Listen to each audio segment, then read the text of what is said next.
So it looks like the race is about to get started here. We have confirmation that it's going on Speed Racing TV, but it's about to start for you guys shortly. So just kind of getting to the beginning of this, you know, we just got to mash through the text, as most runners know. Holding A right after the file select just to get past that first line of dialogue that scrolls through can save you a couple extra seconds. Good to know. I had no idea that was a thing. Oh yeah, as soon as the text starts scrolling, you can let go of A, and then you can sit there and mash buttons. I mean, you still want to be mashing buttons while you're, you know, holding that A button.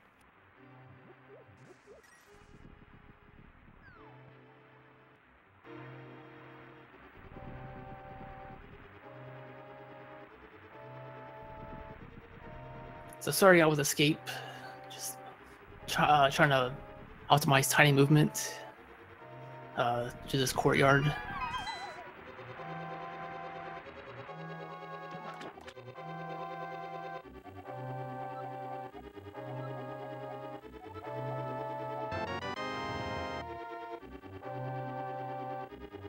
I imagine we're going to get some syncing up here pretty soon, but it looks like everybody's along the same line. Nobody's really getting like you know, stuck on any bushes.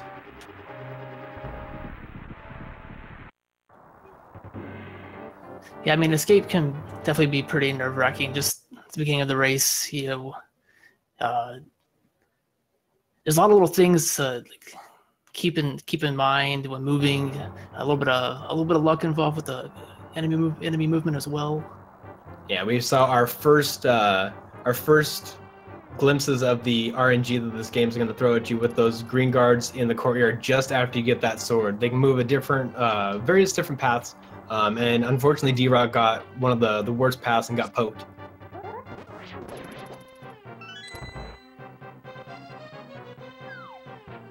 Excellent first blue guard from both yelsraek and DRock, getting that double hit from the spin, basically knocking the guard into that statue, and that way the second hit will push it close to the door, leaving the key in your way for optimum movement. You're going to see a lot of that, as you can see on DRock's screen. He is pumping. What pumping is you want to pump, or you can pump where it's optimal anytime that Link is going up or to the left. Based on the pixel movements, you reset it to try to get Link to continuously hit that 2-pixel movement. It is not by any means required. It only saves a fraction of seconds across the entire run.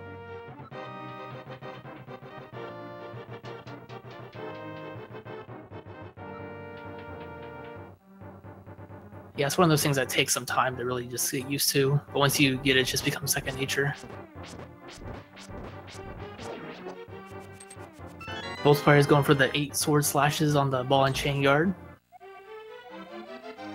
Both of them had really good setups for that. DRock got it closer to the keyhole and was able to keep it stuck there. Same thing with yelsraek, got it stuck up against the wall, so there was not a lot of movement going on. So really good ball and chain guard. None of them really got hit either. It definitely makes going through the sewers a bit easier. Just not have to worry about the rats or the snakes or the ropes, as they're called.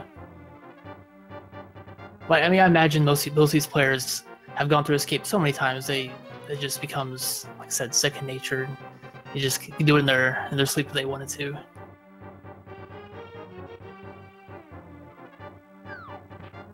Yeah, I mean, these rats and the ropes are gonna catch you slipping every once in a while, though. They can.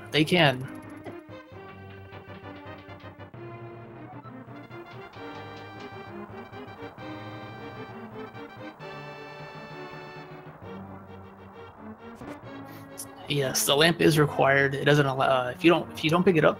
There's a couple of chances to pick it up in Link's house and then next to Zelda. If you don't pick it up, you can't open up this altar behind the throne. You just can't move it, can't progress.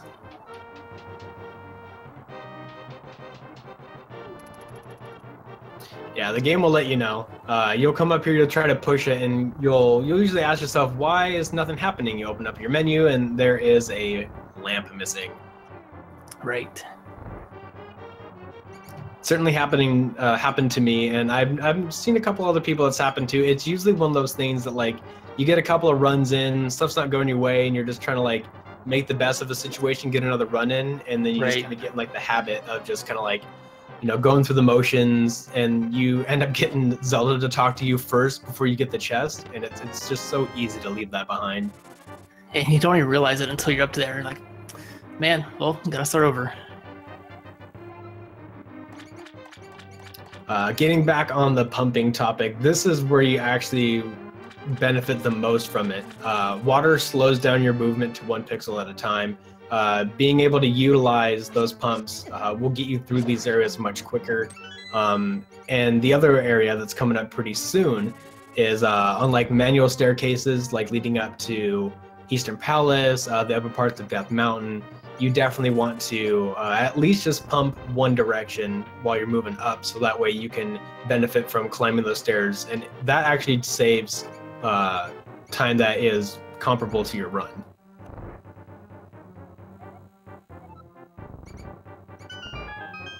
DRock making out of escape first. It's just about 6 minutes. yelsraek just a few seconds behind that.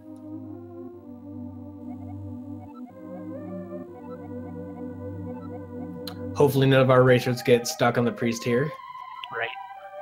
I imagine both are going for Sanctuary Heart. Like I said, it's only a few seconds difference.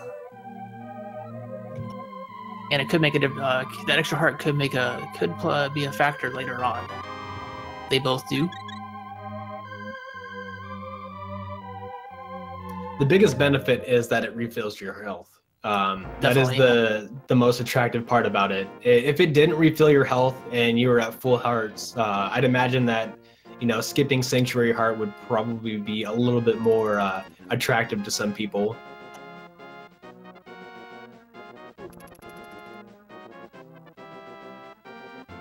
As both players make their way to the next dungeon, Eastern Palace, it's probably a good idea to remind our viewers what the requirements for this category is. Absolutely. So as you're going to be going through, the dungeons in their required order, but just for Light World only. As soon as we get to Dark World, we're going to mix things up a bit to pick up some equipment beforehand and utilize close dungeon placements such as like Thieves and Skull Woods, in order to cut down some travel time, because in No Major Glitches, it's also known as no save and quit, where save and quit would actually save a little bit more time along the way, but you lose that health bonus. So all these runners are going to be going from dungeon to dungeon using as little as possible overworld movement. Would you like to talk about some of the minor glitches that are allowed in this category? Sure. I believe the first one we'll see is spin speed. After acquiring the boots here, after turning in the green pendant, we'll explain that a bit more once players use that, along with another byproduct of that would be item dashing, and we'll get to fake flippers after desert. Cutting in a little bit about that, you saw the difference in between DRock's Skull Pot Room and yelsraek's.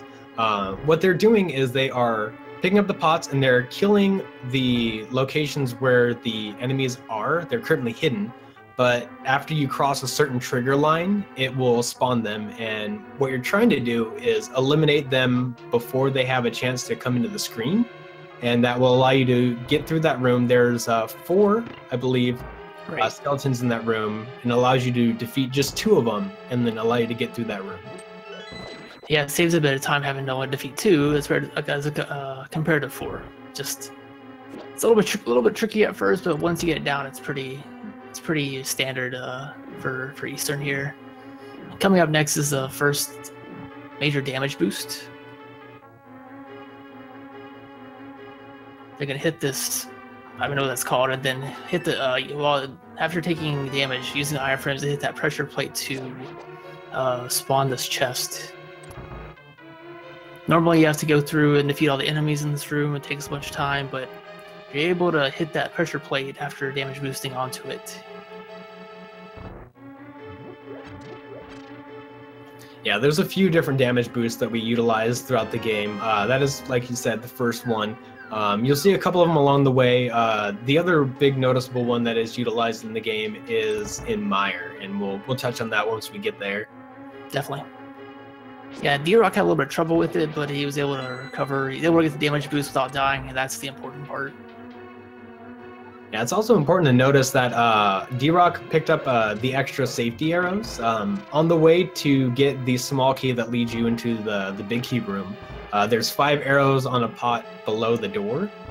The reason why we picked this up is that sometimes the arrow drops are not guaranteed by the red Igors in the room leading up to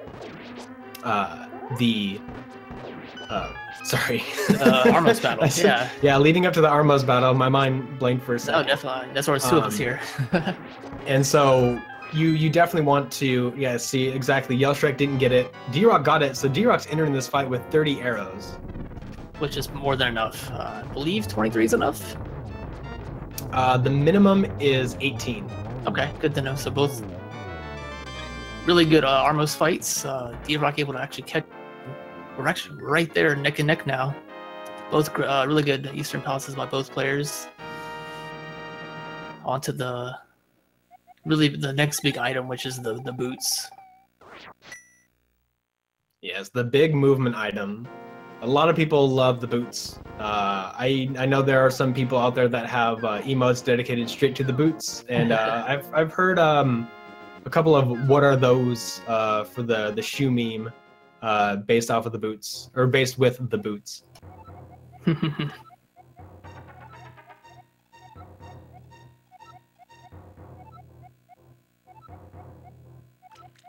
Yeah, with the boots. Yeah, go ahead. Oh no, go ahead. Say we'll see if either player picks up the rupees. Nope. There is a 100 rupees behind Sarhasla, as well as a set of bombs. You want to explain spin speed here? Absolutely. Spin speed is a minor glitch. It's version 1.0 specific for the Japanese ROM or the Japanese cartridge, whichever one you are running your game on. To get into it, you need to either utilize an item dash, such as with the hookshot is the one that it's most notable for because it's known as the hook speed. And then with a sword charge, you charge up a full charge, and then you slide your fingers over to get a perfect input right when you release the sword to pressing A for your dash, and then that will put you into spin speed. Spin speed gives you the same amount of movement with the boots, but allows you to change direction.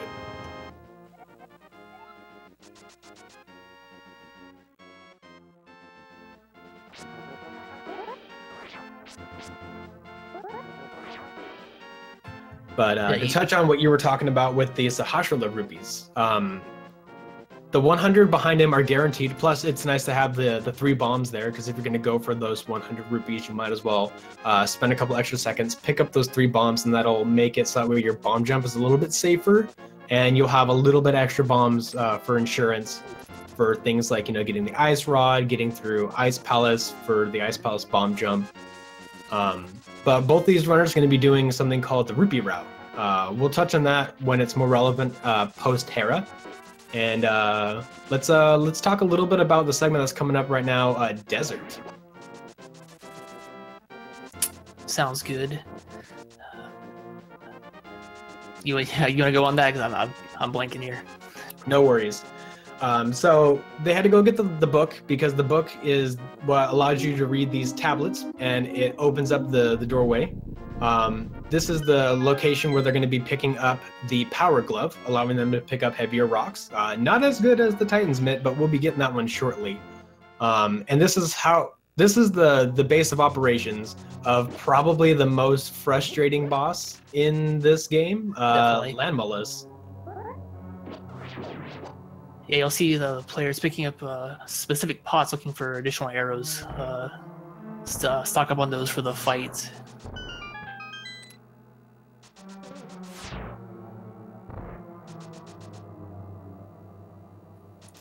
Just touch on the Power Glove again. It is a required item. All these dungeons have Most of these dungeons early, yeah, I believe all these dungeons early on have a required item between the bow and the power glove and so on. We'll be skipping a few dungeon items later on in Dark World. I think the blue mail and then the probably red mail and so on. Yeah, blue mail is definitely not something that you will typically see an NMG runner picking up. For that matter, you really won't see blue mail at all during the runs, as even in 100%, you really only need to get the red mail, as it overrides anything, and the requirements for that category is just the maximum upgrade for any given item. Right. So you see both these players picking up these pots. These are the arrows I was talking about. You're gonna want as many arrows as you can pick up, really, for the Landmolus Flight, which is the main source of damage. We'll get there in a minute, though. Yeah, and it's important to note that the pots that they are picking up, they're specific. Right. You can kind of pick up different pots along the way, you know, to either clear your path or stuff like that. But the pots that we're picking up either have keys underneath them, hearts, you know, arrows, as you previously mentioned, just anything that is necessary, because they're trying to cut out anything else that you don't need. Yeah, those are guaranteed pickups on those underneath those specific pots, which is why it'll be the same ones every time. yelsraek and DRock showing us the key dash. What makes that work? I'm sure somebody in chat will probably correct me on this, but it's a frame roll based on Link's detection sprite when he gets to the key door, so that way it opens the door, but he doesn't bonk against it. Some of these are really easy to line up. Usually whenever you dash and you kind of buffer up against like the torches, or you dash from like a specific door frame, or like what we saw in that room where they kind of they lined up against the bottom wall. That's a really easy tell. There are some key dashes later on, like in Pod, that are not really used all that much. They're harder to line up, but there's a hefty amount of doors that you can actually get a key dash on. It's just the lineups for those are not always clear. So Landmolus. Players enter the room dashing and then turning on a specific pixel in order to set up the initial shot of arrows. As I said before, the main source of damage is the arrows, and both of them, wow, really good Landmolus fights. Correct, yes. The dash turn is key to that. With the dash turn, you actually don't move off of where you are. Even though you change direction, you haven't moved any pixels up or down.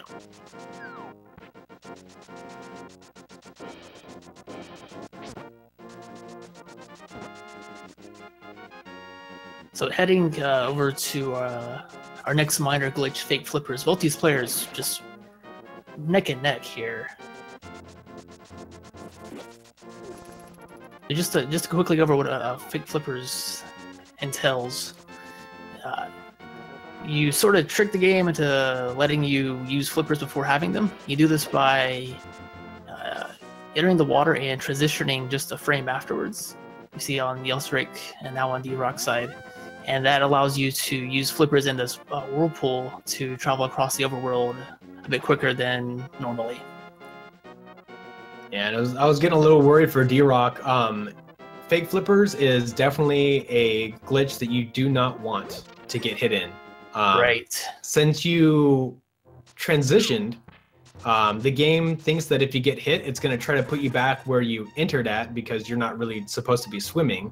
So it'll try to put you on the previous screen. Correct. But it can't.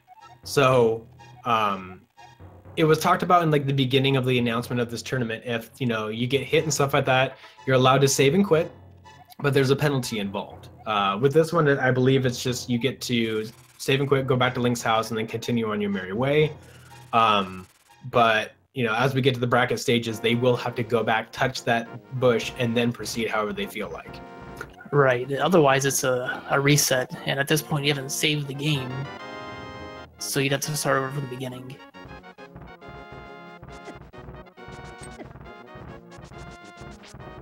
Those rocks aren't being nice to yelsraek right there.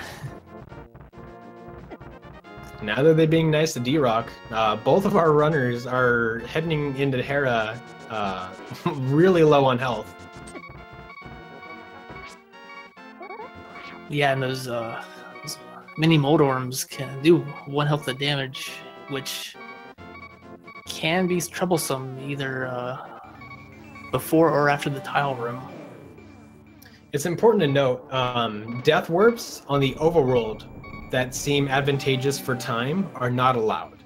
But you can death warp, you can intentionally die, I should say, inside of a dungeon. So it might benefit yelsraek after the tile room to take a death in that room to come back with more health for the remainder of the dungeon. But we might see, you know, him just go for it regardless. Oh no! Or maybe this was intentional. Yeah, he grabbed the key, so that's not a bad call. It's better to do that there instead of after the tile room, but before the big key. Otherwise, you have to go back to the tile room again. Yeah, you definitely, like, I agree with his choice with this way.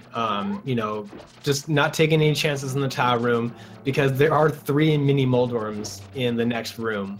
Right, it's only a few seconds here before that compared to after the tile room, which would be another 45 plus or however much it is. So definitely not a bad call taking the intentional death there as opposed to accidentally dying where DRock is right now. That will put DRock in the lead, but it's still pretty early.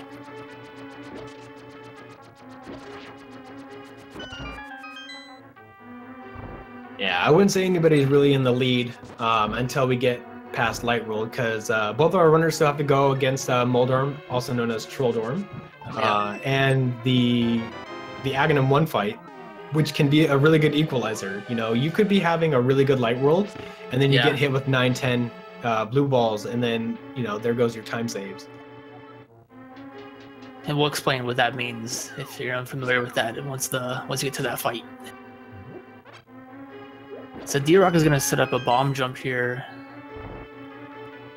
This saves a bit of time as opposed to going upstairs and then dropping through a hole using the dash strats.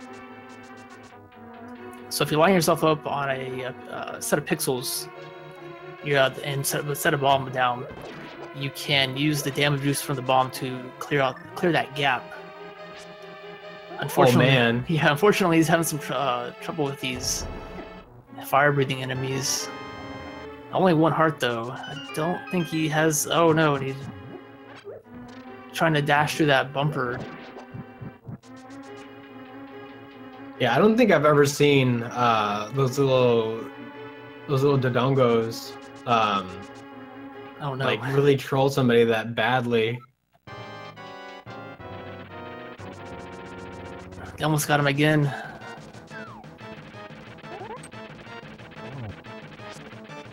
So we got yelsraek on the Moldorm fight, which is a source of players' pain. At least early on, learning this fight. I know I've struggled with it quite a bit. It's definitely tough to do fast.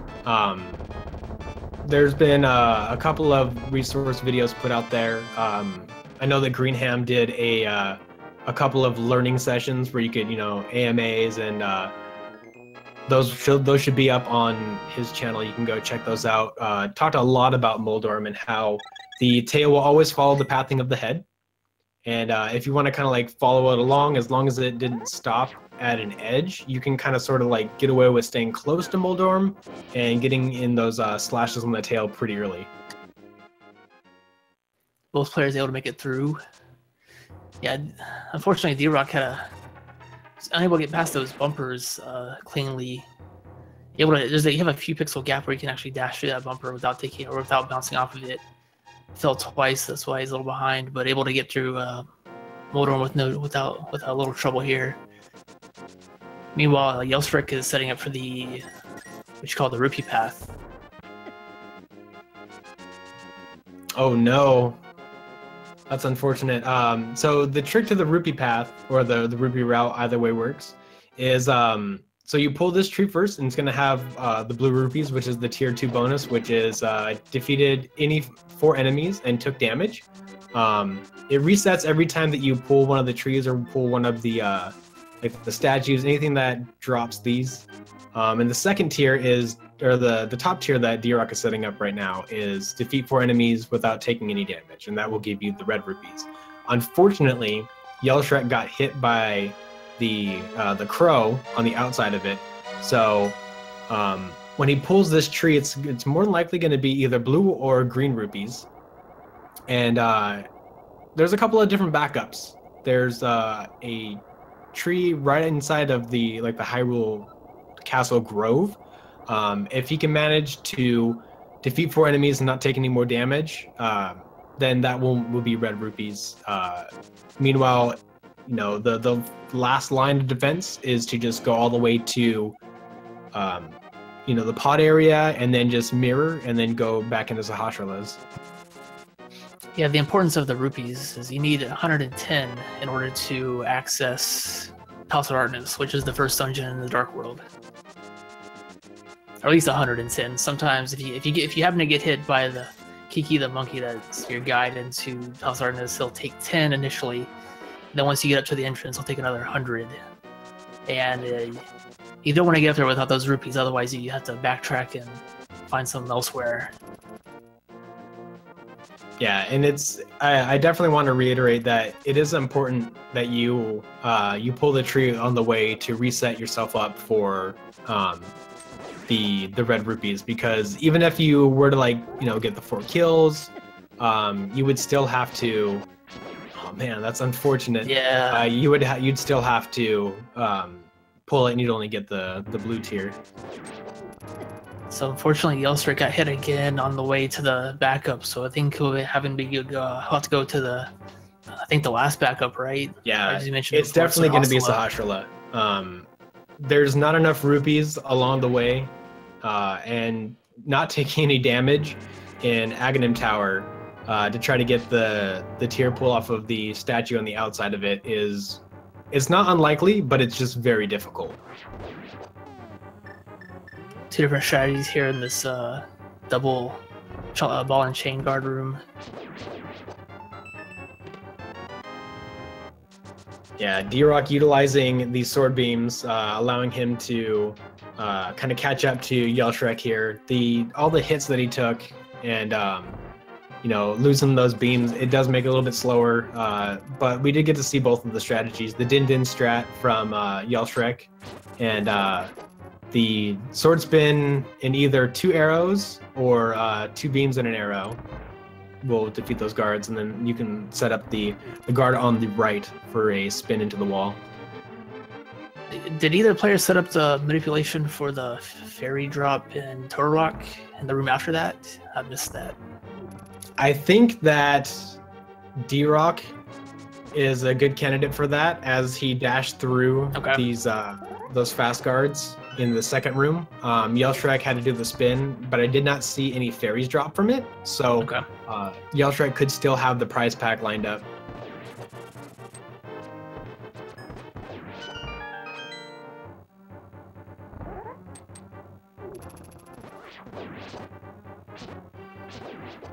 Excellent handling of these red guards from both the players. Unfortunately, DRock had a little bit of trouble with the Circle of Pots. yelsraek, no problems. So we got to see when Circle of Pots goes right and when Circle of Pots goes wrong.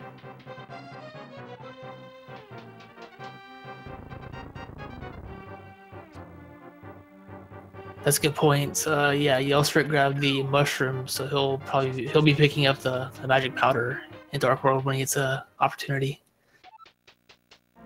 Definitely the hardest safety to drop is powder. Yeah, agreed.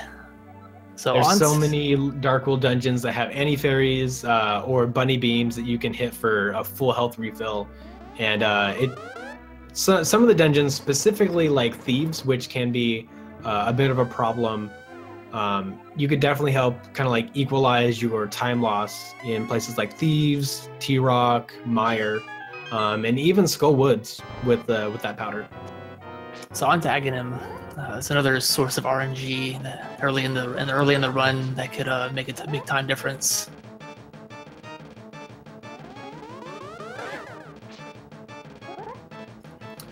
Yes. So the first light orb that he tosses out is always guaranteed for every round. There's 4 tosses between each phase. So the first one's always guaranteed, and then the remainder of the 3 of that phase are all going to be a 50% chance. The average kind of sits around 3 to 4. It is very unlikely for you to get 15, although it does happen. We have evidence of that happening. But higher increments are much less likely than lower increments. Right, you can't damage Aghanim as long as he throws out the blue balls that spread out like that on yelsraek's side. So you want to see as few of those as possible in the fight. Reduces number of cycles, which reduces the amount of time. As you can see, DRock had a pretty good RNG, so he's already out of the fight. Yeah, so 1 blue ball for DRock allows him to make up some of that time and give the Dark World first. And looks like yelsraek had 4 or 5. Definitely more than 1, right? Oh, absolutely, definitely more than 1. All right, chat's giving me that 4v1. Thank you very much. I knew they were counting. Thanks for that. All right, so would you like to introduce us to our first Dark World dungeon? Sure, Palace of Darkness. Can be a pretty tricky dungeon starting out, especially the boss. See another instance of a bomb jump that'll allow us to skip part of the dungeon. Gotta collect a few keys along the way. You do need 110 rupees, as mentioned previously. DRock with 111, so just enough. First 10 are to Kiki here. He's the guide. They guide him up to the entrance, and then he'll pay him another 100 to enter the dungeon.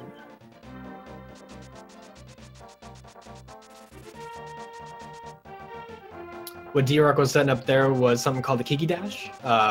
When you're dashing up, you want to get close to the point where it triggers Kiki's dialogue. So you tap down really quick to bring Kiki up close to Link's sprite, and then tap it up again to get the dialogue box. That will decrease the amount of time that he's going to be walking and go up and actually get you into it. So there's a good time save there. yelsraek using that backup we mentioned, and Sir Hosla's hut to pick up the required rupees. Yep, and picked up those little extra pack of bombs there. Not a bad choice. Ooh, unfortunate mirror bonk there by yelsraek.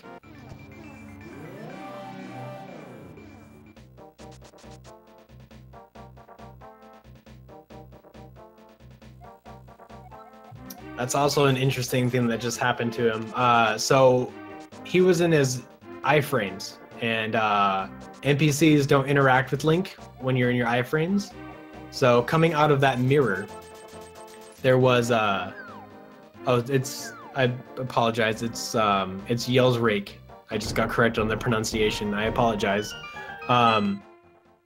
Sorry, that's not my thought pattern. So yeah, basically, while Link is in the iframes, Kiki didn't trigger, so he had to go back for it. It's all right, Nans. You're doing great.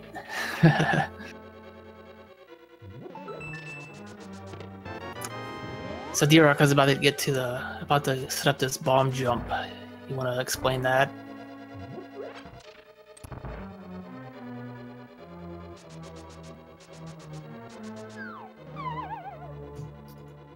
You want me to explain the bomb jump? Yeah.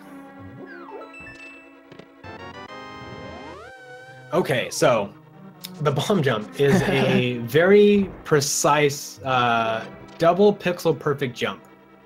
So what DRock set up initially was the perfect pixel placement of the first bomb, And you need that to be, there's a couple of different visual cues that you can find. There's a couple of different images on there. One of the most famous ones is the white circle.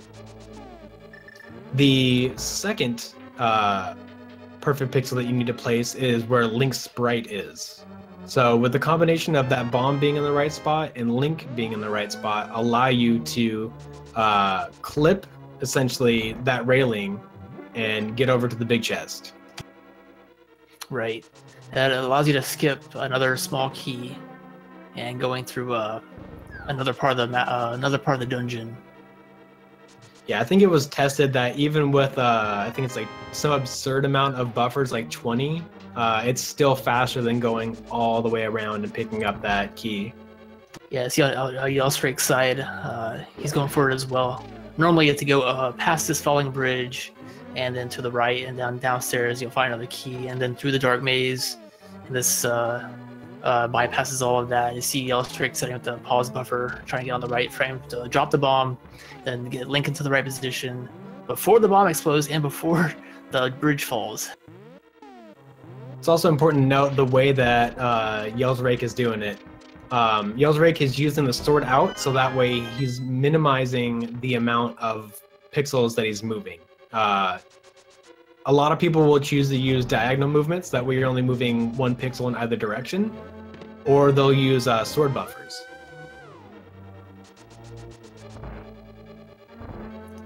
See DRock making his way through the turtles and onto Helmasaur. Requires what, 17 hammer hits to break his mask?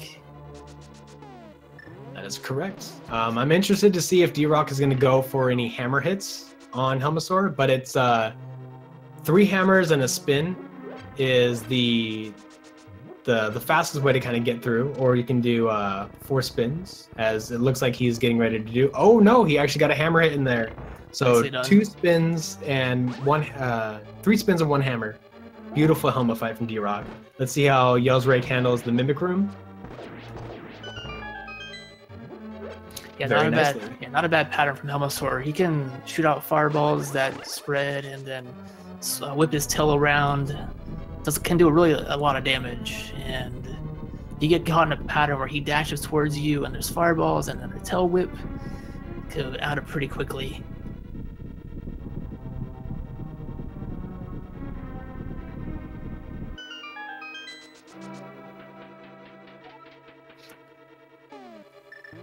Meanwhile, yelsraek making his way through next couple rooms, and I'll fight Helmasaur as well, while DRock is sitting through one of the many cutscenes after completing these Dark World dungeons.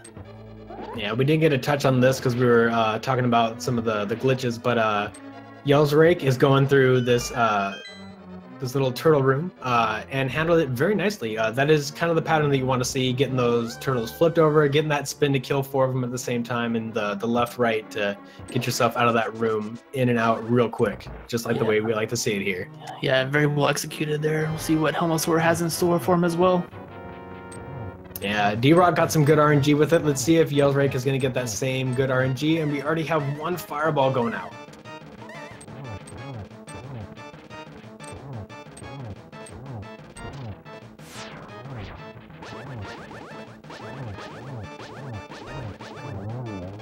That's actually a good position. Didn't give him too many fireballs and got close enough to the wall where he could get those Master Sword slashes in there. I'd say they spent about the same amount of time in that room between the 2 RNGs that Helmasaur gave him. Nicely done. All right, so since you did pod, I'll go ahead and do the overworld stuff for Thieves. All right. DRock is heading over here to go pick up the shovel, which will lead him to the flute, and from there he's going to activate it, but he has to get past Usain Bolt, the fastest red guard in Hyrule. The trick around that is just doing the before mentioned spin speed, and there's a nice little visual cue if you run along one of the flowers right below the library and kind of cut that diagonally. Usain Bolt will never catch you. He's just always out there to ruin your day, just trying to get by. Activate. You gotta be quicker than Usain Bolt to get past him.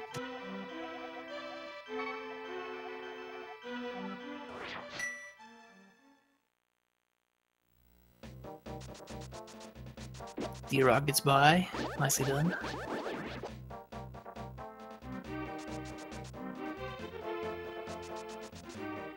On to activate the flute, which will be another really good source for movement in the overworld and the light world. It doesn't work in dark world, so each time you want to use it, you have to mirror back to the light world. And then there's what, 8 spots on the map can travel to, fast travel to.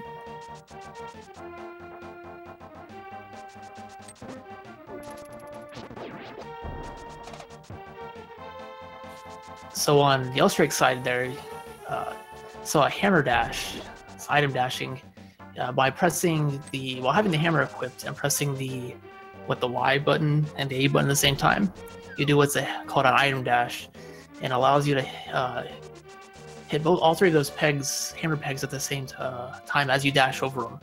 It is exclusive to the Japanese 1.0 version of the game. We'll also be seeing that later on as well with other, at least that item and maybe the hookshot. Yeah, I mean, there's a couple of different item dashes that we'll see. If we're lucky, one of these runners knows how to do the. It's the swag way to get through Turbo the Chomp Room. You item dash the Cane of Samaria, but I don't know. It all depends on the Chomp RNG. So what we saw from DRock is he got the flute and now he's heading into Thieves. Now Thieves is normally the 4th dungeon that you go through, or no, 3rd, I believe. Yeah, 3rd, because Swamp is usually the 2nd one as far as the game is concerned. Actually, no, I might be right. It's 4th. Yeah, it's 4th. I should have doubted myself. Based on the crystal number that you're given on the overworld map, but going out of the way a bit for an additional item early on. Oh yeah, the reason why we do Thieves 2nd is because we want to get the Titan's Mint as early as possible. That will ensure that we have no problems getting around the dark world. But more importantly is that blind doesn't really matter what you hit him with. You can hit him with the hammer, you can hit him with Samaria, you can hit him with fighter sword. As long as you do 3 hits with a damaging item. Per phase. Yeah, per phase. 9 health total. That's all it takes to take down this boss.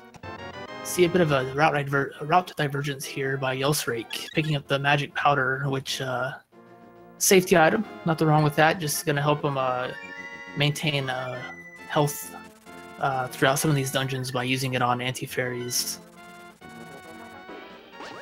Not just that, but it's also nice to get that health refill.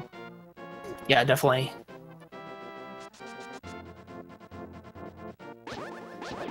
So DRock making his way through Thieves Town, exposing that the hole in the ground, which is a requirement in order to progress through this dungeon.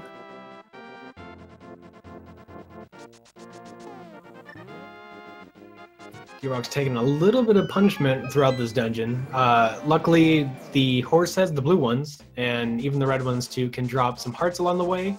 And there's a couple of heart pots in the prison room.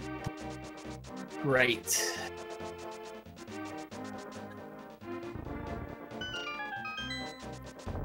Uh-oh. It looks like DRock got the red horse head sliding down the middle of the aisle.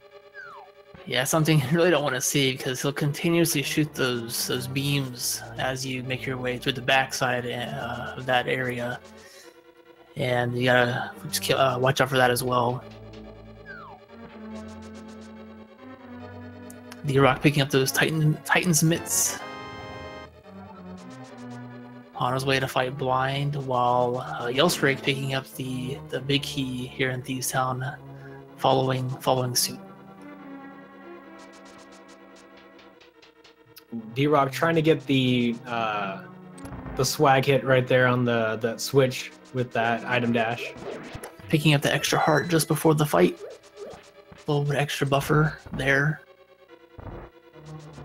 And then there is yelsraek using the edge of that wall to line him up for a key dash on that door. So you might have heard people talking about blind being scripted. Blind will always kind of go the same path as long as you damage her in the correct order. So we saw the first 3 hits with a subtle turn to the right, and then lining yourself up for the second phase on the right side to get 3 hits before, as you can see in the light of that room, or as you could have saw, the light kind of makes 3 bars, 3 vertical bars. As long as Blind doesn't cross the far right bar all the way, you're good to get a nice clean phase 3. If she does, chances are she's going to go to the right instead of the left. Yeah, that was a really nice fight there by DRock. Yeah, Blind is normally a really scary boss to kind of come up across, but once you kind of learn this pattern and you kind of get into like the rhythm of it, you really don't have much to fear from Blind. Although some higher end runners occasionally do die. Sometimes things go wrong, you hold a sword charge for too long, you actually get that spin, and things can get out of hand really quickly. Definitely. So after picking up, after completing Thieves Town, got Titan's Mitt, pick up these darker blocks in the overworld, allowing you to get to this frog, who's actually the blacksmith, who will upgrade your sword to the tempered sword.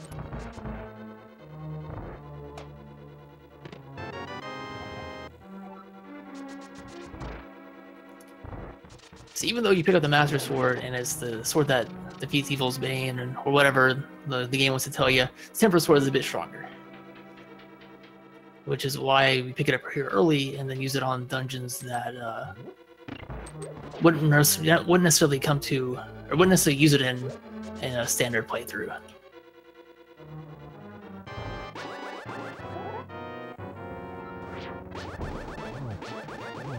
And for 10 rupees, I'd say it's worth it.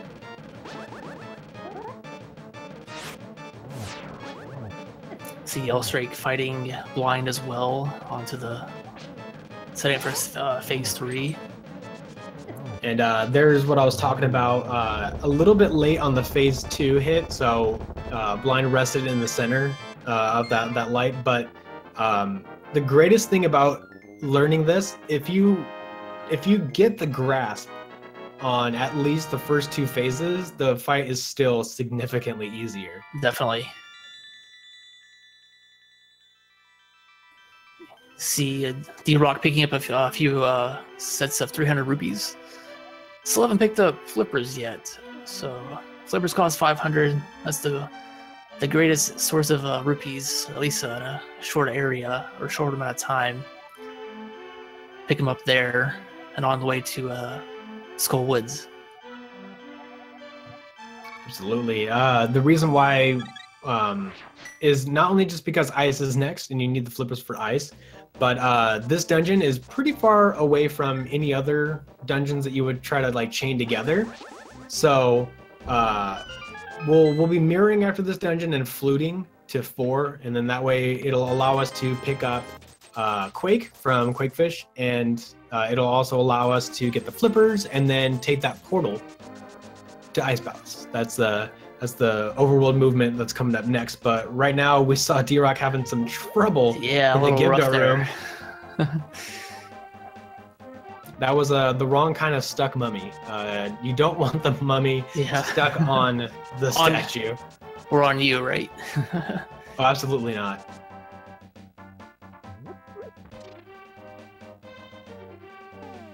Able to get through it, picking up the big key and setting up for another bomb jump here across this gap. Normally, you have to fall through the overworld into a back part of the dungeon, and then open up a pathway after pulling a lever. And we want to avoid all that. Just bomb jump across this gap, pick up the fire rod, and move on. Yeah, this bomb jump, it looks exactly like the Hera bomb jump, and that's because it is. If you learn one, you learn the other one. So it's pretty nice to kind of like, practice one and then you just get the next one right after. Meanwhile, yelsraek picking up his tempered sword. He'll be picking up those rupees and following to following the Skull Woods as well. had to make sure he wasn't. I wasn't sure if he was gonna pick up half magic. I think that would be the time to pick it up. Would be right there. Absolutely. Although you would have saw a different pattern with the mirror. Okay. So usually the order that you get half magic in is you go in there, you utilize the mirror to drop your sword off, you bring the dwarf back to his friend. Then you drop your sword off, go back into the portal, utilize the Dark World movement to put you behind the hammer peg, and then you go to Light World that way. That way, when you exit the cave after you got the half magic, you just walk up and grab your sword. Gotcha. DRock with a pretty nice Mothula fight. Got stuck on the spikes a little bit, but able to get through it. Speaking of stuck mummy, yelsraek getting the best RNG in this room. Nicely done. But yeah, we definitely don't want to downplay DRock's handling of Mothula here. Didn't take any damage, which is important. Right. It's going to help with the frames after everything refills, after the crystal dialogue is over. But more importantly is Mothula it's another one of those fights where if you learn the trick, there is a very nice tutorial done by Joss SRL on YouTube with a very controversial title.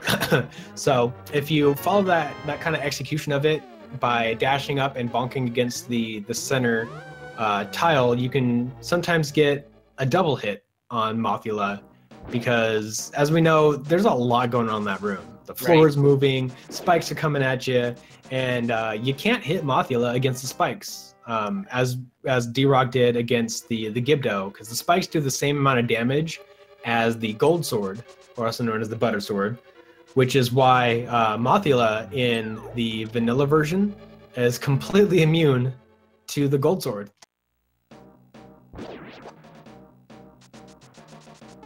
Hey, why would you make a boss fight who's in a room of spikes immune to spikes? Come on. Well, I mean, you gotta have some kind of difficulty. I suppose so. Fun fact though, if you do decide to run the dungeons in order to pick up gold sword, which you can go into Skull Woods to grab the fire rod only to leave and carry on your merry way. If you do get the gold sword, and this is kind of unrelated, but you can just poke Mothula with the gold sword and it'll work. Okay, good to know. Meanwhile, you got DRock picking up Quake here. He'll then move on to the Light World and pick up Flippers and then the Ice Palace. Meanwhile, we got yelsraek with on his Mothula fight. Really good fight as well. Yeah, and what happened on DRock's screen is you saw him bonk, and while that looks silly, and you really got nothing to do but to wait for the Quake Fish to come up, he is actually setting up a Quick Warp. What a Quick Warp is, once again, I'm gonna butcher the definition a little bit, but it's when you're on a specific set of frames, or not frames, pixels. Set, my bad. Specific set of pixels, it saves frames. That's what I was kind of getting to. There you go. Which doesn't sound like much, but I mean, over the course of a few, the number of times you go through the mirror portals, it does add up.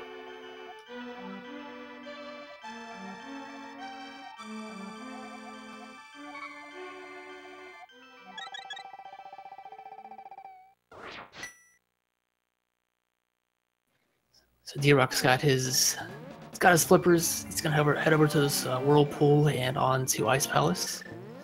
What we're hoping is that DRock's going to keep his full hearts. Having sword beams in the beginning part of ice, and for that matter, just maintaining your health in ice is a really good commodity. Definitely.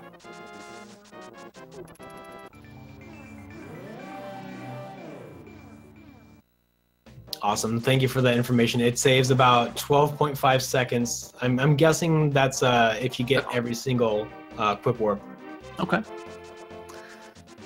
Yeah, this is where DRock wanted to keep sword beams for those, what were those, jellies? Sparkies? What are those enemies called? The blue ones? I call them jellies. Alright.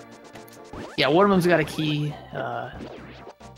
and you can't damage them while they're electrifying, or otherwise take damage.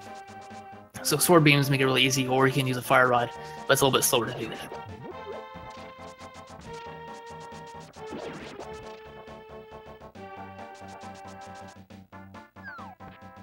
So DRock's in Ice Palace, which has one of the probably the biggest sequence breaks within a dungeon that we'll see in this run.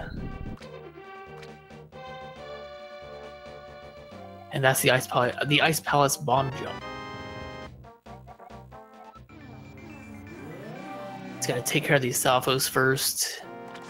If one Salphos is on the ground there, and throw a bomb and it'll kill both of them. So you see DRock setting up the Ice Palace bomb jump. It's similar to other bomb jumps. Stand on a specific pixel, place a bomb, place Link on another pixel, a specific pixel, and allows you just to bypass that those orange pegs, skipping about half the dungeon. Yes, because you don't actually have to get the big key by using that. And the strat that DRock is using has been mentioned as the WQ strat. It's a lot faster. Okay. You get to come out and just dash turn when you're getting close to falling off, and it allows you to get on the proper pixel, but you can only do that on your first time into the room. If you fall, you actually need to come out, line yourself up against the top of the room before you try to land on your pixel. Good to know.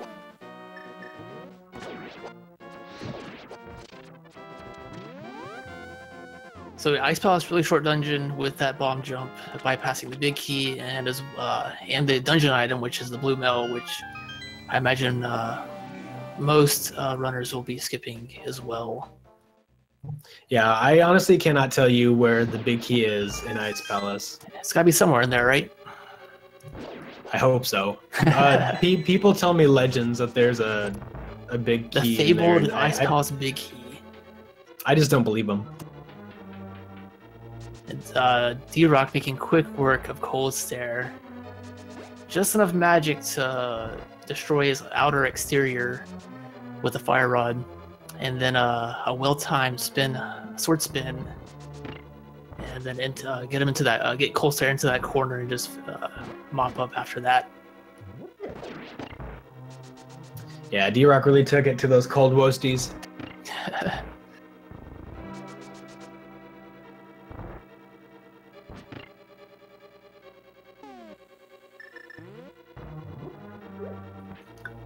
Meanwhile, we got yelsraek making his way through Ice Palace.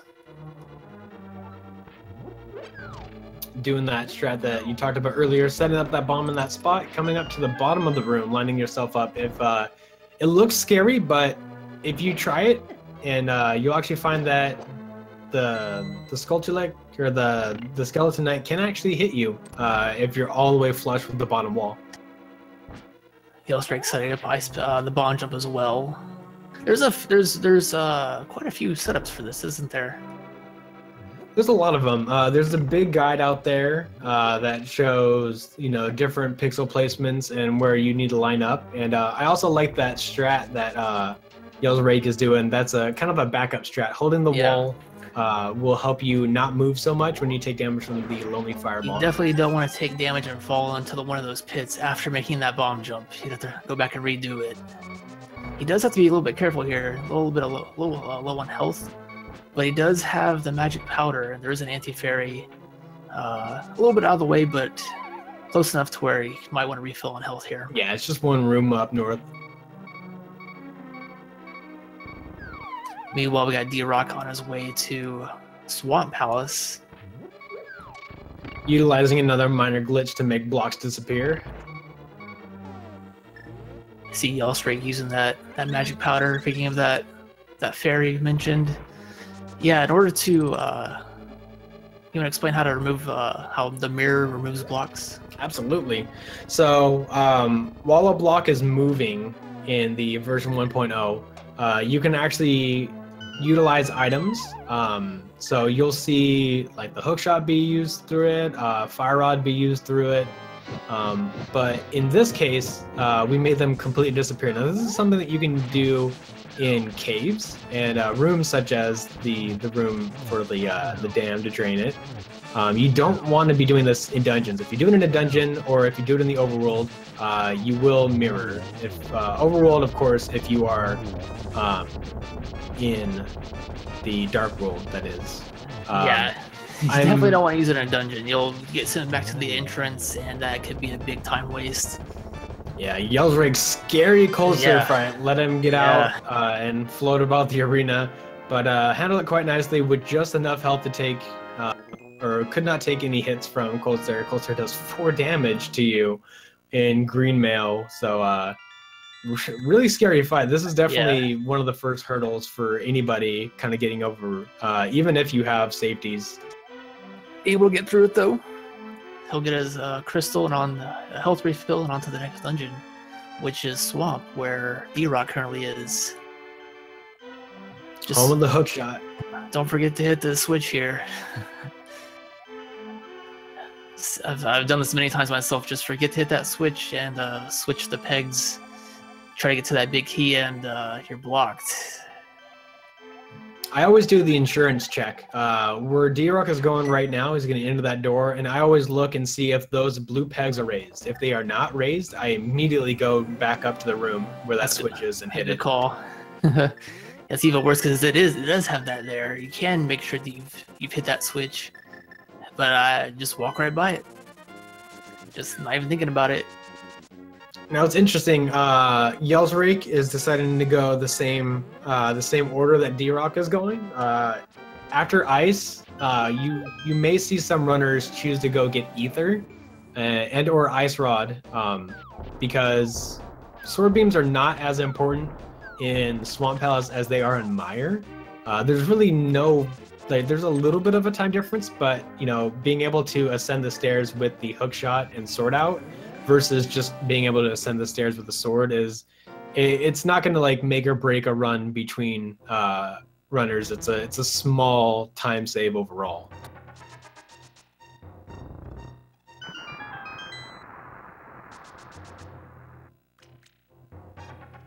DRock about to pick up the hook shot dungeon item here for Swamp Palace. Meanwhile, yelsraek entering Swamp Palace.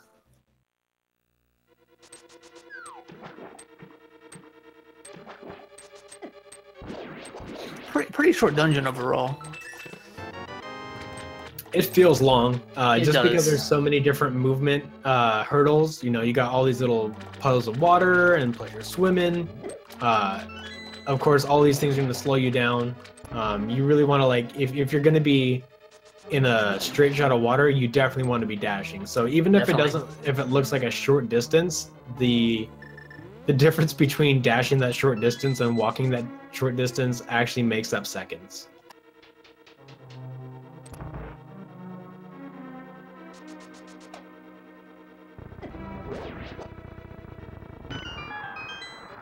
So in that room that DRock just dashed through, if you're low on any arrows or if you need an extra bomb, the right side actually has 5 arrows and then 1 bomb.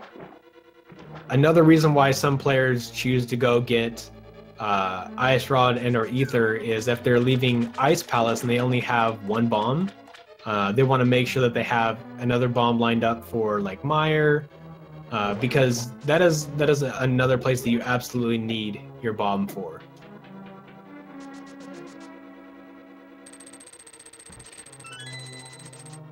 So with DRock here on Argus, let's see if DRock is going to try to set up.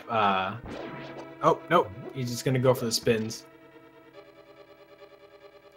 There is a technique that we saw in the previous race where you can get a 1 cycle second phase where you basically throw 2 fire rod shots against Argus that is pushing him towards the wall, and then you get that spin before he has a chance to bounce up.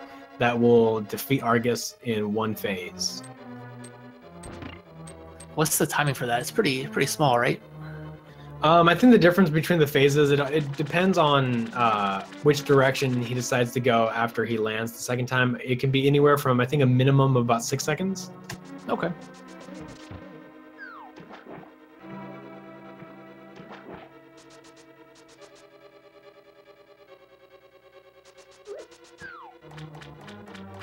DRock picking up his 5th crystal, while yelsraek is continuing his way through Swamp Palace.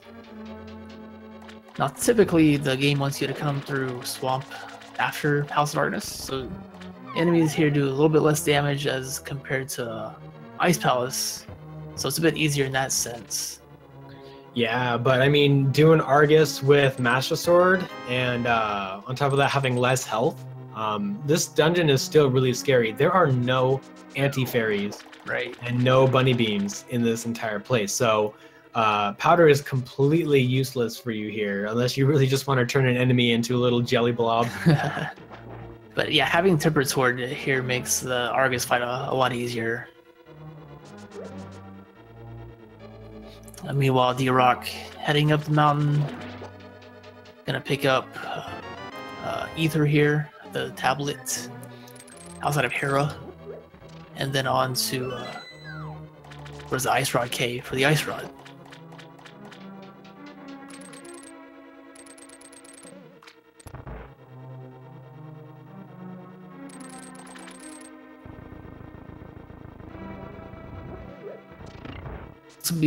This will be it for overworld items, and on to Mire after this.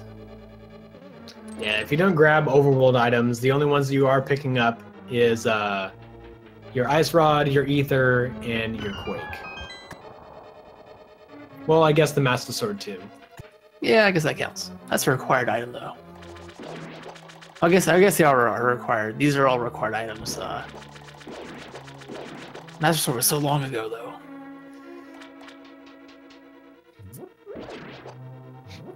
We did see yelsraek pick up the magic powder, which he'll utilize in these later dungeons for extra fairies.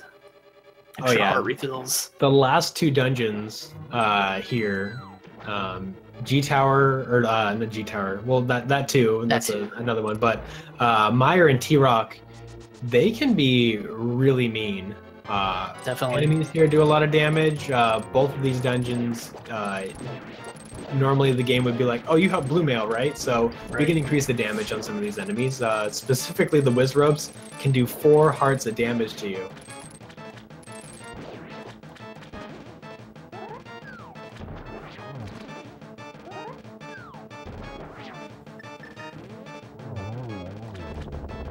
Excellent Argus fight from yelsraek. You see DRock entering here. Quick work of this room. Yeah, nicely done there. That can be a tricky room to pull off quickly before those Wizrobes despawn. So got a little bit of bad luck with that fire snake. You want to, with the WQ strat for taking down Viddy, you want to enter that fight with no less than 6 hearts. That will put you at 1 heart for the final confrontation with Vitreous. Although optimally in this dungeon, you'd only be taking about 3 hearts of damage. That would leave you with about 7.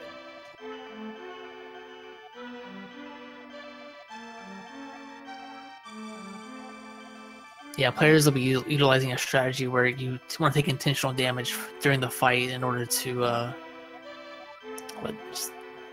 get these sword spins in without taking 4 hearts of damage from the eyeballs themselves, but we'll get there in a minute.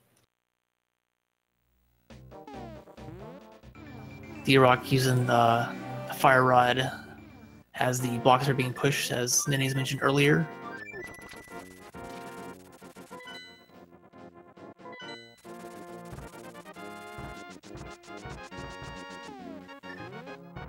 Waiting for that room to open onto the right side so you can fall through this pit and onto the big key here in Mire. Meanwhile, we got yelsraek heading up the mountain, gonna pick up Ether as well, and then move on to Ice Rod Cave, pick up that item, and then on to Misery Mire. Yeah, interesting to note that sword climb, it's a little bit tricky to get your fingers wrapped around that way, but it's essentially the same thing as the item dash that you saw before with the hammer. But you have your sword out, and then you get into the spin speed. It allows you to climb up the staircase that fast. You'd see that in Light World if you had the bombs that you get from Sahasrah's hut. You can actually climb your way up to Hera, pick up a bomb and go up the staircase like that, and Link will flip back and forth as he's going up the staircase. It looks pretty funny. It really does. You get that same kind of speed.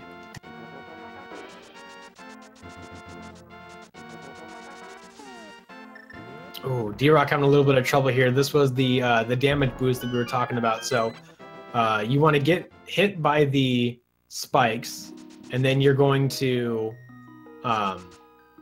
utilize the iframes and walk along the spikes, pick up the skull pot, and then you need to become active again from your iframes to toggle the switch. Then you're going to get hit 2 more times, once on the way to get to the chest, and then once to get out of the chest, that you're going to dash out towards the door. That is the optimal way to go through there.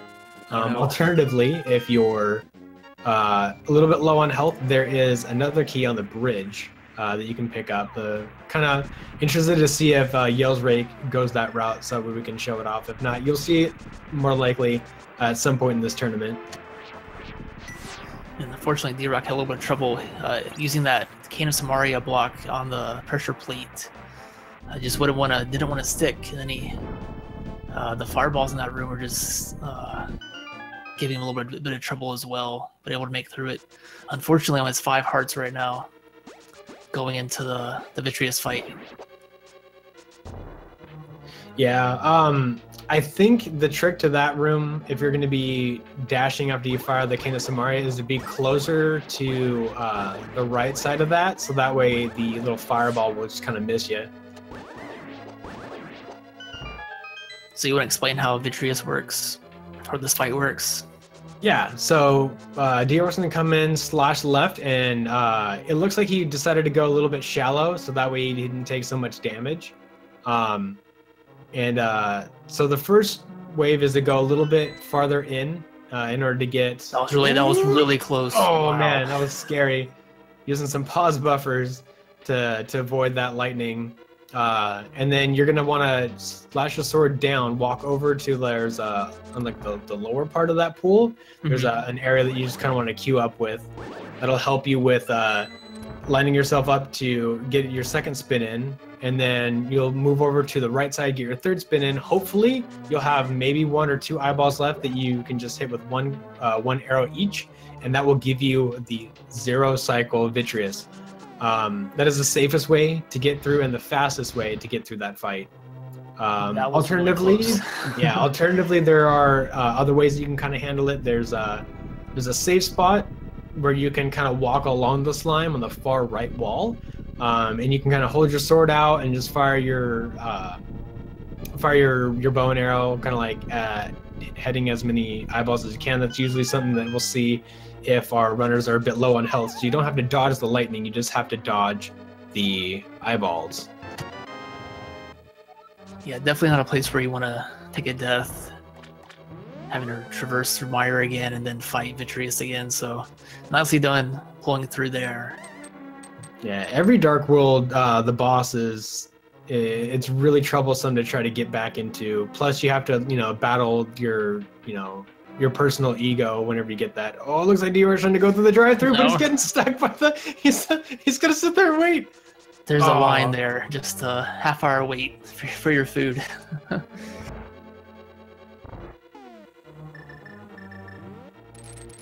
DRock was getting Gandalfed. DRock said, or the little Deadrock was like, "You shall not pass."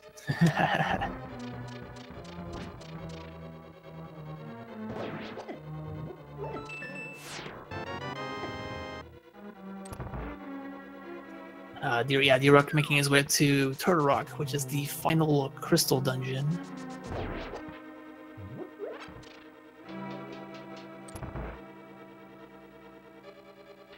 Has to hit these pegs, hammer pegs, in a specific order. It's always the same. It's counterclockwise on the starting from the right.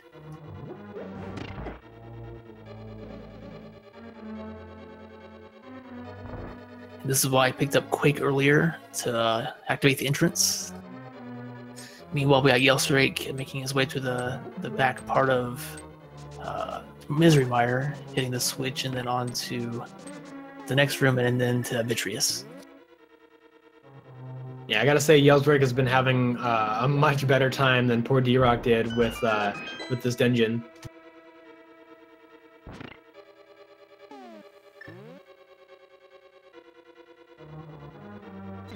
Another use of the Cane of Samaria there. Not only does it... Oh, the electrified jelly there. Not only does it create blocks, set pressure plates, or activate pressure plates, also creates platforms on these tracks here, which DRock is going to use to activate these 4 torches, and then use the hook shot to then cause himself to fall in order to get to this door before the door closes.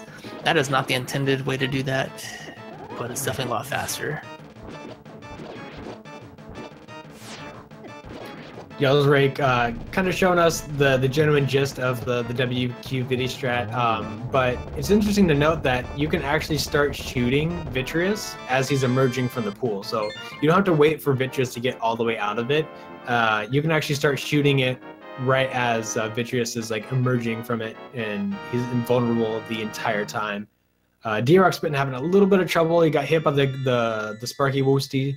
But he managed to get his prize pack, so he's very happy about that. Yeah. Chain Chop's very deadly enemies here. And then able to use the Cane of Samaria beams to activate that switch, and then use the iframes from the pegs poking up to walk right through the ball and chain, or the chain chomps, allow him to pick up that key without taking any damage. So nice room there.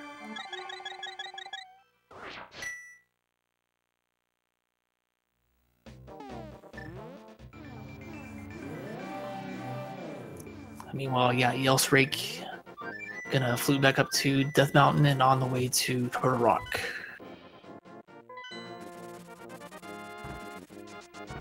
Got the 8 bomb drop from the Pokey. I believe that is the end of that entire prize pack, because we saw both the fairy and the large magic refill coming off of the 2 parts of the Pokey in the room leading into the chain shop. So his prize pack is reset back to normal. Some people try to set up a secondary prize pack.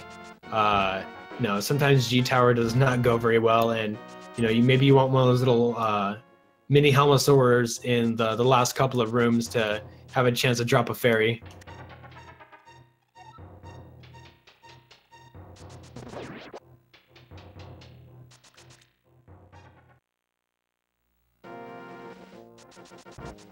Not a bad pattern from those 2 Pokies for DRock.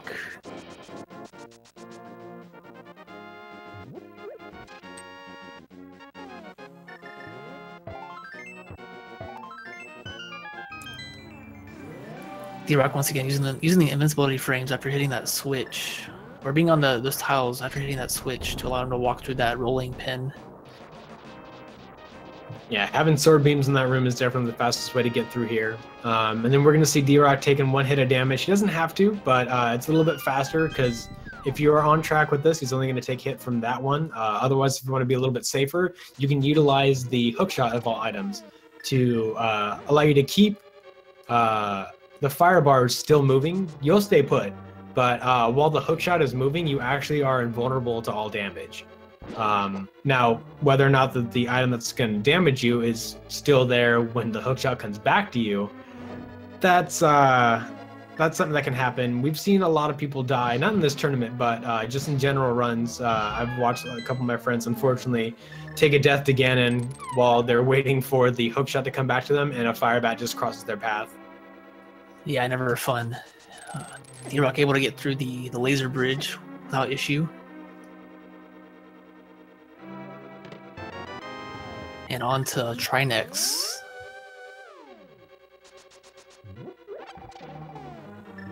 You want to explain how this fight works?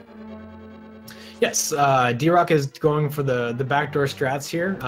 It allows you to get kind of pushed up against the wall, so that way you can get a couple more hits on it without having to worry about like get knocked off too far. And optimally done, it allows for a 0 cycle Trinex. But DRock got 2 cycles. Both of the cycles basically when the head extends out of the shell. But got to set up for the second half of it, spin and a couple of hits. You can actually hit Trinex's head for the same amount of damage that you would hit his body, while the body doesn't have its vulnerability.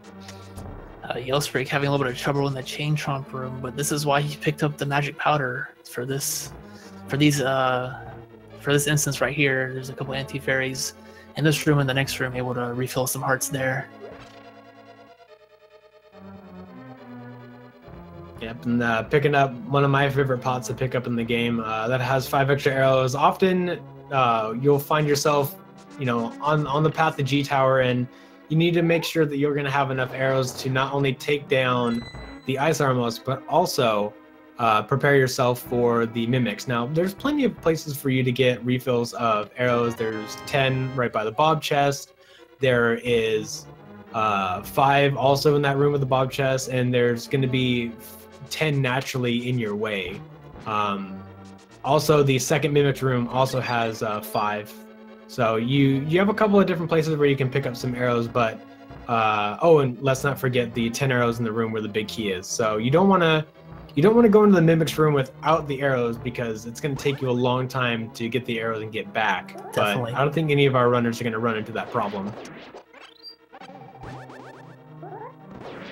And it's such a convenient pickup for 5 arrows on your way through that pipe.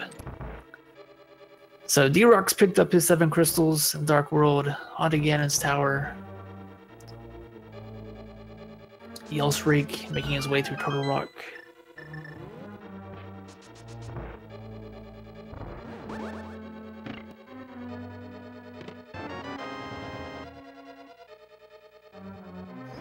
DRock gonna pick up this first key in the torch room, and then a second one here underneath this pot. Gonna try to pick up that key.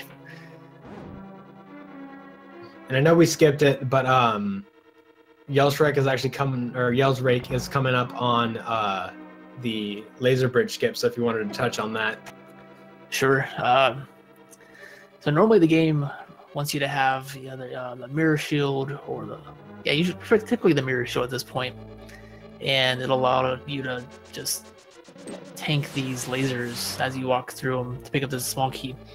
But if you dash towards the laser at a specific pixel, you can be able to time it where you don't take any damage from it, just like that, and then you can just walk out of it and then make your way back up the bridge. Yeah, it's interesting. You think that the entire laser is going to do damage, but it's just like the first couple of pixels on it. Right. It looks really scary because you're dashing right into the lasers, but you're able to get just past it before it actually hits you. Meanwhile, DRock making his way to Ice Armos fight here in Turtle Rock. Not Turtle Rock, but Ganon's Tower. Ganon's Tower is quite a test. It requires you to go back and fight through each of the Light World bosses, as well as a number of rooms that are just out to get you. Yeah, a lot of people know G Tower is infamous for its gauntlet.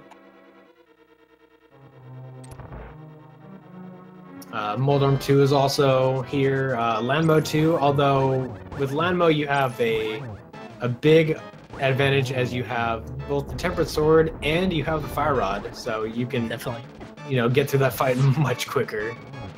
Yelsraek. Oh no! Yeah. Panicking a little bit, getting those Fire Rod shots, but manages to defeat the second head. Yeah, definitely don't want to run out of magic or get hit here.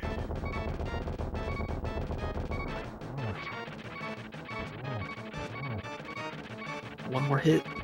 There you go. Nicely done. A little scary, but able to pull through.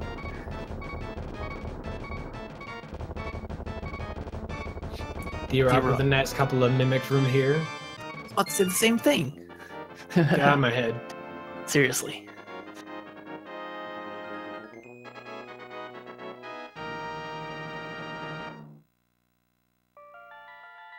All right, so it looks like DRock's going to be heading into the gauntlet, still relatively healthy. Has only taken 3 hits of damage over the course of this, so getting through the Ganon Ball Z and the gauntlet, which is 4 rooms of enemies that you've seen across the run. So this first one is 2 horse heads and 2 skeletons. Good lineup there. Unfortunately, the red horse head decided to go down. The second room is just skeletons, and that was really quick. That was a really good handling of it. The second room's or third room's a little bit tricky. The horse heads, a lot of them like to go through the center of the spike, so the route that he decided to take on it was like essentially what is like the optimal, the scripted route where you'd like to go, and then you just kind of adjust for the room's RNG afterwards. The second horse head room, that's just you buffer a little bit to the right, and then you dash through, and then you just try to catch yourself and hit the second red horse head. And the last room, you saw him fire the fire rod shot against the pots. If you line it up just correctly, you fire the fire rod shot at the pot, and the fire rod will actually hit the skeleton, and then you just adjust yourself for the red horse head.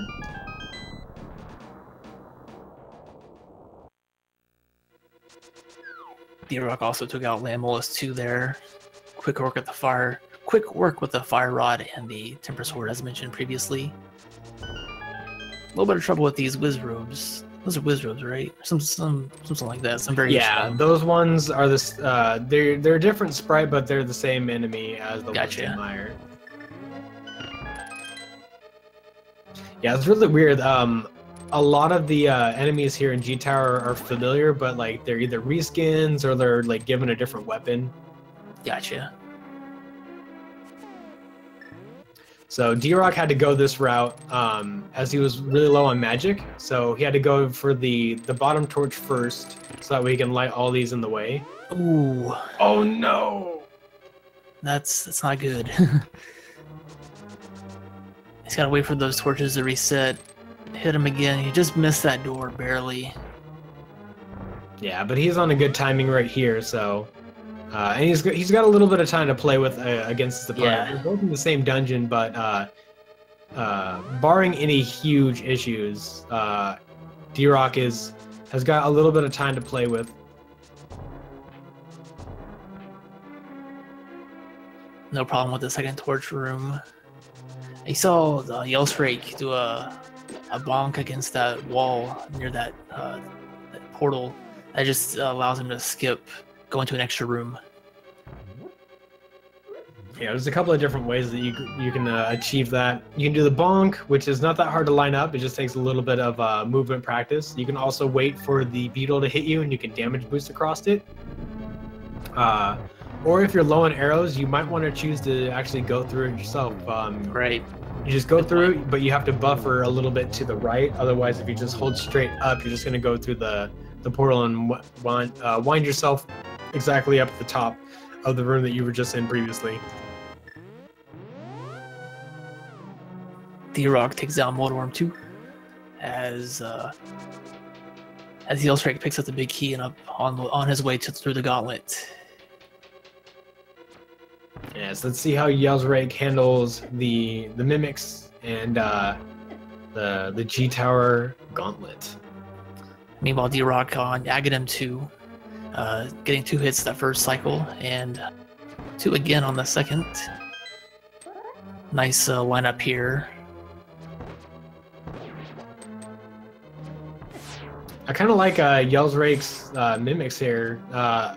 Something I haven't seen before with that technique in the first room and that technique in the second room, but it seems that he's found something that works for him. And right. You know, there are optimal strats, you know, the ways to get through the room in the fastest of time, but sometimes RNG just doesn't give you what you want. So often you'll see players come up with their own strategies to get through these rooms, and what's really important is how consistent you are with each room. Definitely. See DRock onto Ganon.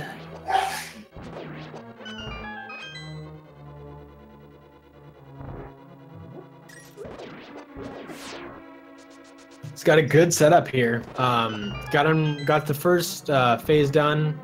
and is working on the second phase. I don't think he's got it.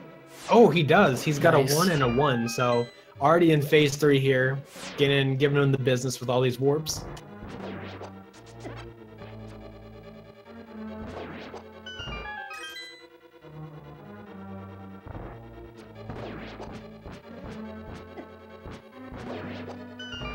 yelsraek a little bit of trouble with this ice room, but maybe choose to pick up a fairy here.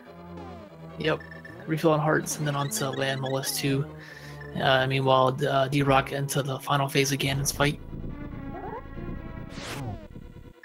Now, normally you're supposed to have silver arrows, but there is a way to do it without it. That involves some sword spins. You want to explain how that works? Yeah, your first step that you want to do to get yourself into this is, it's not required, but getting that torch glitch. Lighting the first torch before the second one has a chance to go out. There's a little bit of time that you have, and then that makes it a lot easier to get these spins in here. So what we're doing is we do a sword spin because it increases the likelihood that you're going to hit Ganon. In between the times that he has, which is a frame perfect slash if you don't do any of these spins. So having that that spin in there increases the amount of time that you're going to get that hit in there. So it's going to be about 12 of those, and that'll be your Ganon fight for phase 4.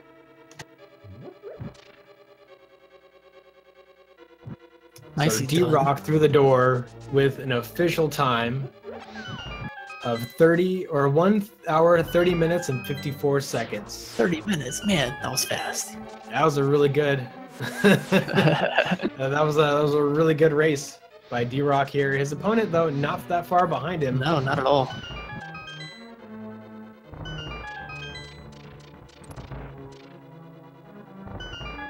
I believe yelsraek is could be on pace to PB here, depending on how Aghanim goes. Yeah, you did say that yelsraek was a 137 runner, Correct. so it appears that he's been practicing.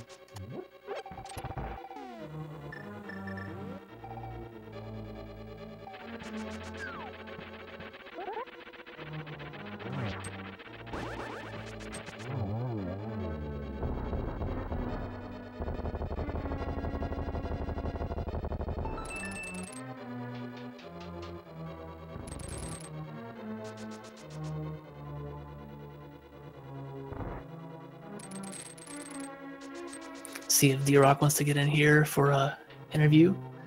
While yelsraek on his way to Aghanim 2 as well. Or Aghanim 2. He may not have won the race, but I absolutely want him to get that sick PB that he's on. Definitely. 2 on the first cycle. Aghanim needs 2 hits. Ooh, just missing that second one. Sorry, he needs 6 hits total.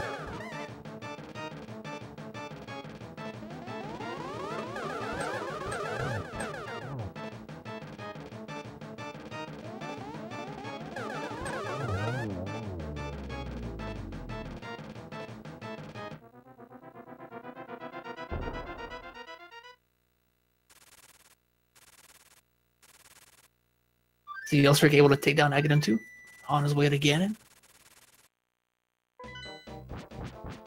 DRock, congrats on the win. Yo, thanks, Jedab.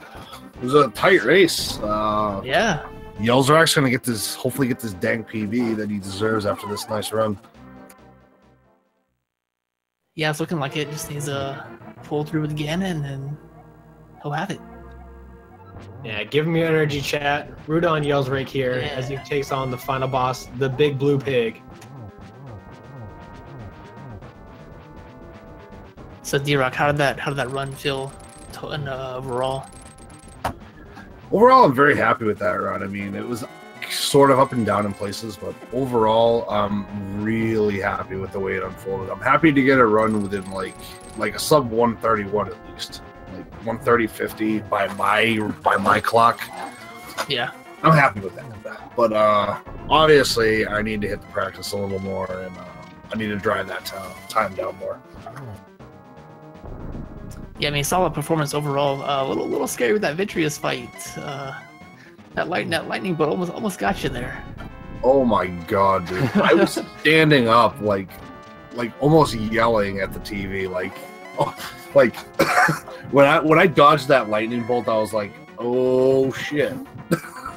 Yeah, it was pretty interesting because I noticed that you were setting that pause buffers, but at the rate that you closed your menu and brought it back up, like even if you would have pause buffered, if that lightning bolt would have been a little bit closer, you wouldn't have even had time to dodge it. So it's like you pause it, and I saw you hesitate bringing the pause menu back up because you're like, am I just dead? Like, did it hit me? And I just like frame perfect paused before my death. I thought I was dead, nitties, and I saw the thing coming to the lower right of me, so I held up left, and I was shocked it didn't do anything.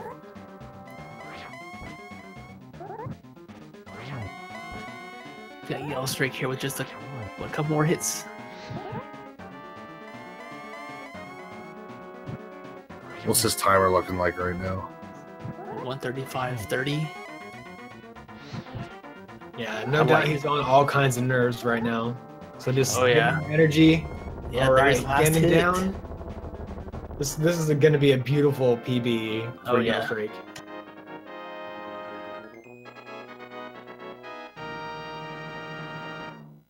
Come on, Yells. Get this. There you go. Nice job. GG, yelsraek. Yeah.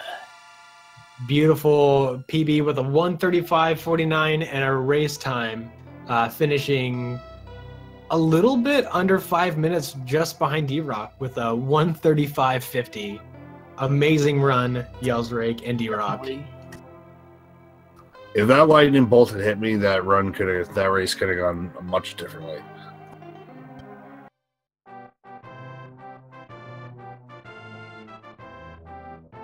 Yeah, there was a point, I do believe somewhere in the light world, where yelsraek kind of took the advantage over you.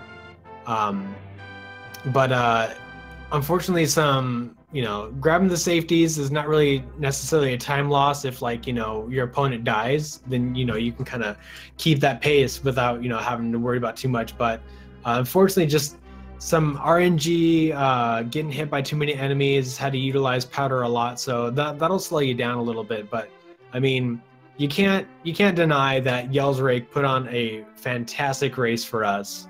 Definitely a very solid performance.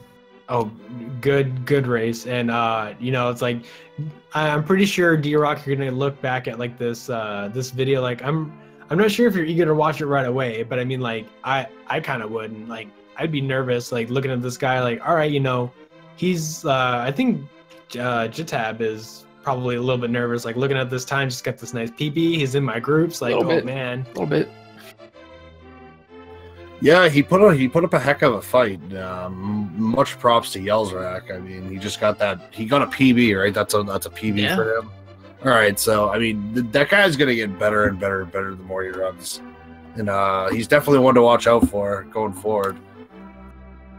Yeah, nearly a 2-minute PB, and I'm as Nenny's mentioned, I'm in y'all's group, so I need to get some work in then.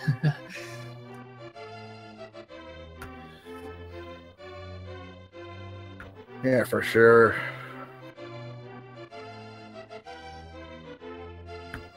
We're bringing in Yells. I pinged him, but I'm not sure if he saw it or not. Let me see if I'm try again.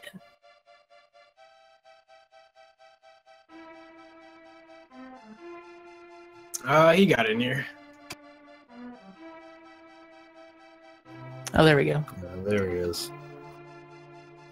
So congratulations on your beautiful new PB, yelsraek.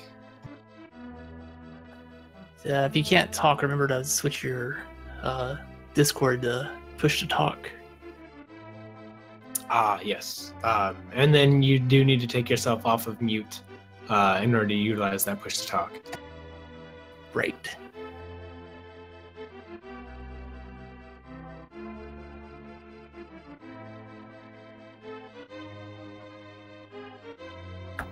GG Yells and congrats on the PB, man.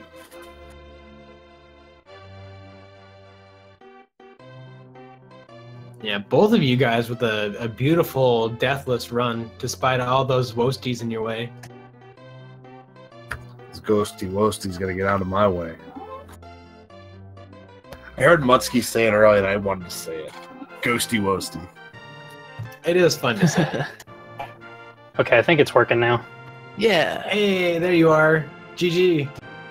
Yo, thank you so much, folks. Man, that was a heck of a race. Definitely. Yeah, GG DRock, that was excellent. GG on your PB, man. That was a great race. Thank you. I have to go back. I wear a heart rate monitor while I stream. I have to go and see where it was during cold stare because it was going nuts the moment I touched one of those puffs. Yeah, definitely some intense moments between both of you guys, but able to pull through deathless and great performance overall for both of you guys. Thanks, chat. Thanks. It was a fun race. Yeah, I mean, I literally have no complaints. I was just kind of hoping for sub 140, and I just kind of blew that away. Yeah, definitely. Yeah, the more you run, the better you're gonna get. I mean, you're definitely gonna ascend pretty quickly, I think, Yells. Yeah, so it was kind of crazy. Like, I don't know how close it was at any given point. Like, my light world was good until I messed up all the rupee trees known to man. I mean, I don't want to spoil anything for you, but are you gonna go back and watch it? Because if you want to go back and watch it, it might be pretty fun to see how this race went and like how close you guys were. You know what? Yeah, don't spoil it for me. I'm gonna go back and watch it. Particularly, I mean, you know, it's a PB. Why wouldn't I want to rewatch a PB? Definitely. Of course, man. So this is each of yours first match for the tournament. Any other That is matches correct. scheduled? Yeah, any other matches scheduled yet, or anything to look forward to? Jet, I have another match scheduled next Monday at this exact same time with someone. I can't remember the name. Was it Jet something? I think it's Jet ABB.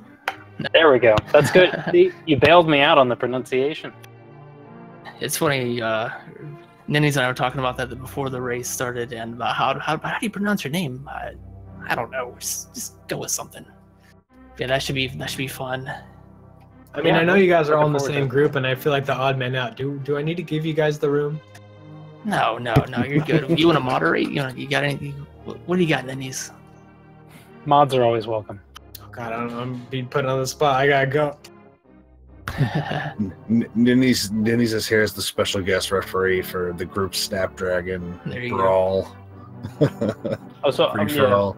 It's worth noting that since we're group Snapdragon, I made sure to hit the Snapdragon on the way out of pod. Nice. Yeah, gonna wrap it up here. Great performance by both you guys. Any last thoughts or comments on the race? I'm just real happy with how it went, and GG to DRock again. That's a heck of a time, and good luck to you on the rest of the group matches. Same to you, man, and GG on the race as well. And the same thing. I'm pretty happy with that time as well. Sounds good. Yeah, looking forward to racing both of you guys in the coming weeks. Same. Same. So that is it for A Link to the Past No Major Glitches tournament for this evening. But stay tuned. Check out the schedule. We got more matches scheduled for tomorrow. I think there's one more after this one. Is there now? I must have missed that one. I see one for 6 a.m. for tomorrow or today. Either way, be sure to check out the schedule. Yeah, you're right. I'm on like I'm comparing the time on speed gaming with my time zone, and it's incorrect. Yeah, check out speedgaming.org/schedule for that. Sure that we got a command here in the channel for the brackets, not the bracket, the group stage breakdowns, the upcoming schedule, along with other resources for this tournament. But I believe that's going to do it for now. Congrats DRock on the win, and congrats yelsraek on the new personal best. GG to both of you guys, and I look forward to seeing you guys later on in the tournament.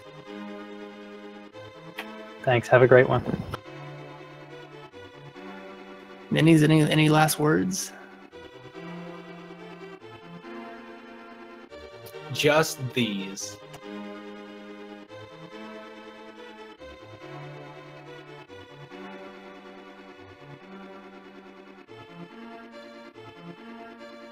All right. Well, that's going to do it for now. Thanks for watching, guys, and be sure to keep watching Speed Gaming. I'll see you guys next time. You guys are fantastic. Have a wonderful night. Good night.